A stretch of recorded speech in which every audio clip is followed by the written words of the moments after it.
A triple addiction to alcohol, drugs, and sleeping pills was the defense former Dior designer John Galliano used to explain his uncontrollable outbursts of anti-Semitic slurs. Galliano apologized during his one-day trial in France yesterday, describing his bad behavior as a person crying for help.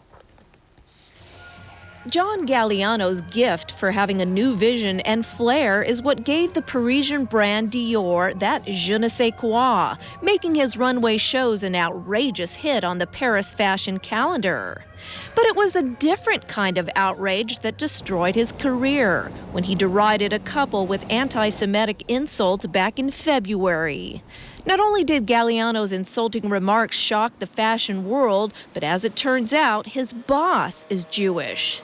Dior fired Galliano after 14 years with the company and denounced his comments. To make matters worse, because French law prohibits public insults, Galliano faces 6 months in prison and a fine of €22,500. Outside the courtroom, Galliano's attorney explained what led to his client's bad behavior. A spiral of addiction into alcohol, prescription drugs, Valium and others, which, as an expert doctor, an expert physician told us, led him to be without any intent, led him to have blackouts, led him to lose memory, and led him to have delirium and hallucinations. Days after that February incident, a video was broadcast on the internet. It showed Galliano insulting a woman by saying he loved Hitler and that her parents might have been gassed in a Nazi death camp. Behavior which Galliano's attorney says was again induced by drugs and alcohol.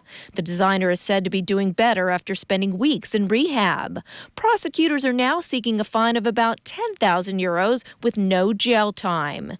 The 3 judges presiding over the case will render their verdict on September 8th. And still ahead in our news, fresh concerns about the U.S. economy. Short of cash for your cab ride? No problem. And imagination running wild at Virtual Reality Expo in Tokyo.